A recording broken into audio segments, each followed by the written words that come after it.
Dans son livre Brave New World Revisited de 1958, Aldous Huxley a écrit ce qui suit. Si la première moitié du XXe siècle a été l'ère des ingénieurs techniques, la seconde moitié pourrait bien être l'ère des ingénieurs sociaux.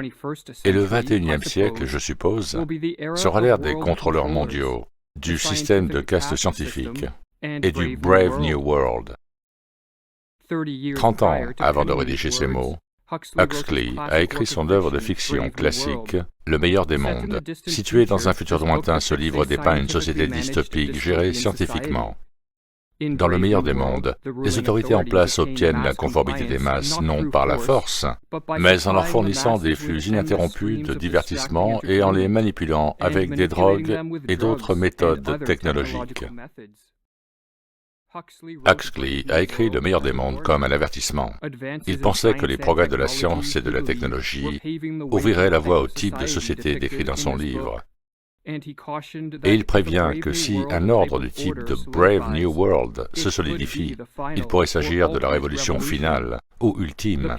Les gens se verront retirer leur liberté, mais ils apprécieront leur servitude et ne la remettront donc jamais en question, et encore moins se rebelleront.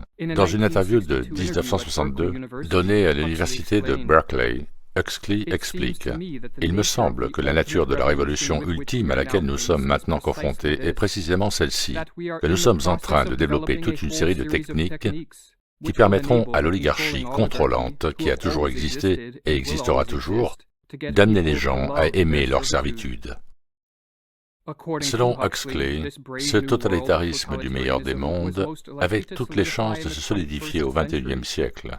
Dans cette vidéo, nous allons donc examiner si les prédictions de Huxley se réalisent. Vivons-nous dans le meilleur des mondes? Dans Brave New World Revisited, Huxley a écrit ce qui suit. En 1931, lorsque Brave New World était en cours d'écriture, j'étais convaincu qu'il y avait encore beaucoup de temps. La société est complètement organisée, le système scientifique des castes, l'abolition du libre arbitre par le conditionnement méthodique, la servitude rendue acceptable par des doses régulières de bonheur induit chimiquement, tout cela était en train d'arriver, mais pas à mon époque, ni même à celle de mes petits-enfants. 27 ans plus tard, je me sens beaucoup moins optimiste que lorsque j'écrivais A Brave New World. Les prophéties faites en 1931 se réalisent beaucoup plus tôt que je ne le pensais.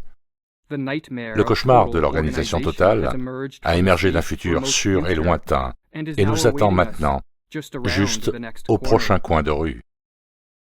Dans le meilleur des mondes, les progrès de la psychologie ont permis aux autorités dirigeantes d'utiliser le contrôle mental pour conditionner les citoyens dès leur plus jeune âge à penser et à se comporter de manière soumise et conformiste. Près de 100 ans après que Huxley a écrit son roman dystopique, ce type de conditionnement a-t-il quitté le domaine de la fiction pour entrer dans la réalité? Aujourd'hui, l'art du contrôle de l'esprit est en passe de devenir une science, écrit encore Huxley en 1958. Les praticiens de cette science savent ce qu'ils font et pourquoi ils le font. Ils sont guidés dans leur travail par des théories et des hypothèses solidement établies sur une base massive de preuves expérimentales. Si l'idée du contrôle de l'esprit peut sembler relever de la science-fiction, au milieu et à la fin du XXe siècle, de nombreux philosophes, psychologues et scientifiques de renom se sont joints à Huxley pour tirer la sonnette d'alarme et signaler que la recherche sur les fondements de ce phénomène était en bonne voie. En 1953, l'éminent philosophe britannique Bertrand Russell a expliqué « Il faut s'attendre à ce que les progrès de la physiologie et de la psychologie permettent au gouvernement d'exercer sur la mentalité individuelle un contrôle bien plus important que celui dont il dispose actuellement, même dans les pays totalitaires. » Carl Rogers, célèbre psychologue clinicien américain du XXe siècle, a prévenu que le développement rapide des sciences du comportement, qui sont un ensemble de disciplines scientifiques comprenant la psychologie, la psychiatrie, la sociologie, la psychologie sociale, l'anthropologie et la biologie, les sciences économiques et politiques, les mathématiques et les statistiques, était en train de devenir ce qu'il appelait une science du « si ». Il entendait par là que les scientifiques et les ingénieurs sociaux découvriraient que, si des conditions soigneusement élaborées étaient mises en œuvre dans une société, il y avait une forte probabilité que la majorité des citoyens réagissent à ces conditions de manière prévisible et donc contrôlable. Ou comme il l'a écrit en 1954, je sais que trop peu de gens sont conscients de l'étendue, de l'ampleur et de la profondeur des progrès qui ont été réalisés au cours de ces dernières décennies dans les sciences du comportement. Le pouvoir croissant de contrôle qu'il donne sera étendu par une personne ou un groupe. Cet individu ou ce groupe choisira sûrement les buts ou les objectifs à atteindre. Et la plupart d'entre nous sera alors de plus en plus contrôlés par des moyens si subtils que nous ne serons même pas conscients qu'il s'agit de contrôle. Il semble qu'une certaine forme de société complètement contrôlée soit à venir. Dans un rapport publié en 2021, des scientifiques membres d'un sous-comité du Scientific Advisory Group for Emergencies au Royaume-Uni ont admis avoir utilisé des tactiques de contrôle mental totalitaire pour obtenir une conformité de masse. Un scientifique est allé jusqu'à déclarer qu'il était stupéfait par la militarisation de la psychologie comportementale au cours des 5 dernières années, tandis qu'un autre a admis « On pourrait appeler la psychologie contrôle de l'esprit ». C'est ce que nous faisons. Nous essayons clairement de nous y prendre de manière positive, mais elle a été utilisée de manière néfaste par le passé. La psychologie a été utilisée à des fins maléfiques. En plus de conditionner les pensées et les comportements des citoyens, dans le meilleur des mondes, les autorités au pouvoir utilisent les dernières technologies pour fournir à la population des distractions ininterrompues de la nature la plus fascinante.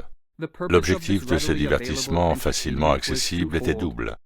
Premièrement, s'assurer que les citoyens ne prêtent pas attention aux réalités politiques et sociales. Et deuxièmement, promouvoir la docilité et la stupidité, et ainsi créer une population qui se soucie peu de la liberté.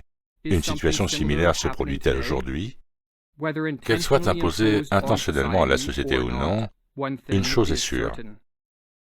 La technologie et l'offre inépuisable de divertissements stimulants, mais moralement dégradants, qui en découlent, créent une population passive, ignorante et spirituellement handicapée, peu intéressée à résister à la mise en place de ces chaînes politiques, exactement comme Huxley avait prévenu. À mesure que l'art et la science de la manipulation seront mieux compris, les dictateurs du futur apprendront sans doute à combiner les techniques de propagande avec les distractions incessantes qui, en Occident, menacent aujourd'hui de noyer dans une mer d'insignifiance les informations rationnelles essentielles au maintien de la liberté individuelle. Mais ce n'est pas seulement une offre sans fin de distractions qui rend possible A Brave New World. Huxley a également prédit qu'à l'avenir, certaines formes de technologie seraient utilisées pour accroître la suggestibilité et l'obéissance d'une population, de sorte que l'on puisse compter sur chacun pour se comporter de manière presque aussi prévisible que des machines.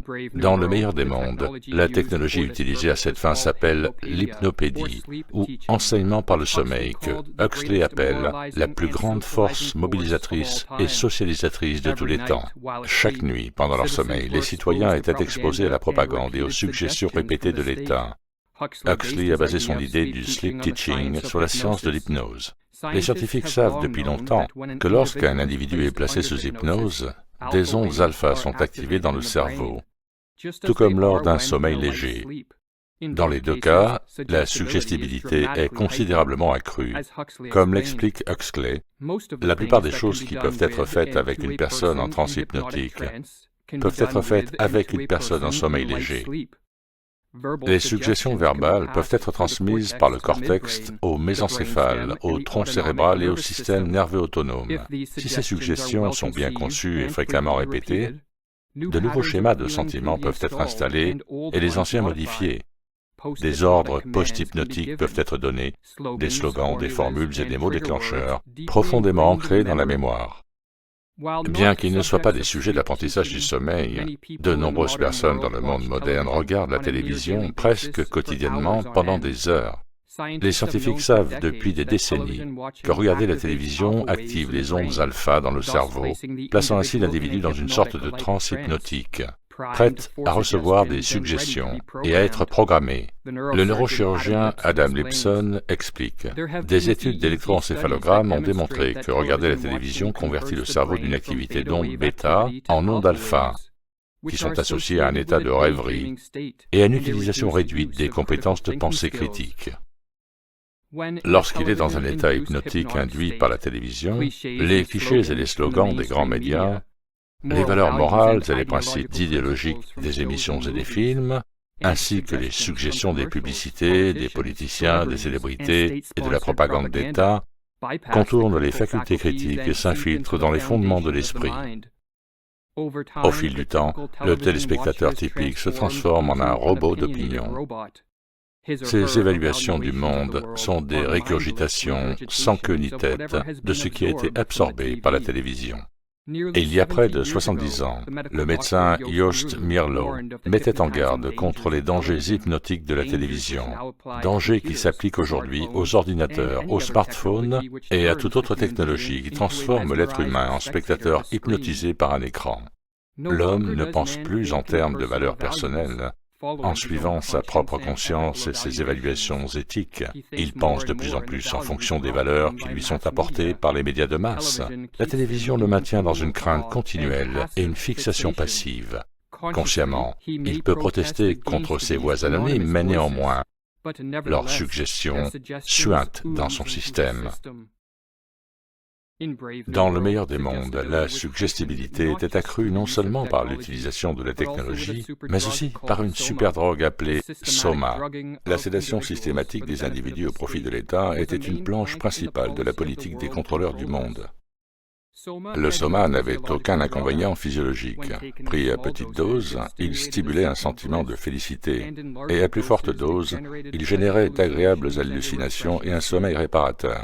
Il procurait ce que Huxley appelait des vacances de la réalité, et surtout, il rendait les citoyens très soumis. En plus d'être tranquillisant, hallucinant et stimulant, le soma de ma fable avait le pouvoir d'augmenter la suggestibilité et pouvait donc être utilisé pour renforcer les effets de la propagande gouvernementale. Aujourd'hui, ce n'est pas une superdrogue de type soma, mais toute une concoction de drogues, y compris, mais sans ces limités, l'alcool, la marijuana, les psychotropes, les opioïdes et les somnifères qui sont facilement utilisés comme moyen d'échapper à la réalité. L'usage répandu des drogues de nos jours a des ramifications sociopolitiques, car une société droguée, tout comme une société abrutie, est plus facilement conditionnée à la servitude. Le dépendant chimique n'est pas une personne politiquement vigilante, prête à défendre la liberté, et comme l'a écrit Meerloo, tout homme qui s'échappe de la réalité par la consommation d'alcool et de drogue n'est plus un agent libre. Il n'est plus capable d'exercer un quelconque contrôle volontaire sur son esprit et ses actions. L'alcoolisme et la toxicomanie préparent le modèle de soumission mentale tant aimé par le laveur de cerveau totalitaire. Les drogues peuvent être utilisées pour faire de l'homme un être soumis et conforme. La société du Brave New World était également organisée en un système de castes scientifiques. Le génie génétique prénatal produisait des enfants destinés à appartenir à l'une des 5 castes. La caste la plus élevée, les alphas, était composée de citoyens génétiquement modifiés pour être intelligents, forts et beaux. La caste la plus basse, les epsilons, étaient petits, laids, stupides et traités comme des esclaves. Il était interdit à chacune de ces castes de se mélanger. Un système de castes scientifique est-il possible aujourd'hui? Si l'utilisation généralisée du génie génétique prénatal n'est peut-être pas pour demain, le génie génétique postnatal et l'augmentation technologique du cerveau et du corps en sont à leur premier pas. Nous sommes au début d'une ère fatidique, dans laquelle l'homme pourrait fusionner avec la machine, ce qui pourrait entraîner la formation d'un système de castes scientifiques à 2 niveaux. Il y aura une caste d'êtres humains qui accueilleront favorablement la fusion avec la technologie dans l'espoir de transcender les limites biologiques. Et il y aura une caste trop humaine, composée de personnes qui résistent à la fusion avec la technologie. Quelles seront les restrictions imposées aux membres de cette dernière caste? Quelle surveillance et quels contrôles seront possibles sur ceux qui acceptent les augmentations technologiques? Quelles seront les carottes et les bâtons pour inciter les gens à passer à une ère transhumaniste? L'avenir nous le dira. Le monde de demain sera le témoin d'une formidable bataille entre la technologie et la psychologie. Ce sera un combat de la technologie contre la nature, du conditionnement systématique contre la spontanéité créative. Si les prédictions de Huxley se réalisent, que peut-on y faire?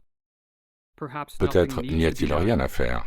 Peut-être que le totalitarisme du meilleur des mondes dont Huxley nous a mis en garde n'est pas réalisable à long terme, pas aussi stable qu'il le pensait. Peut-être que cette forme d'ordre social est destinée à s'effondrer sous son propre poids oppressif.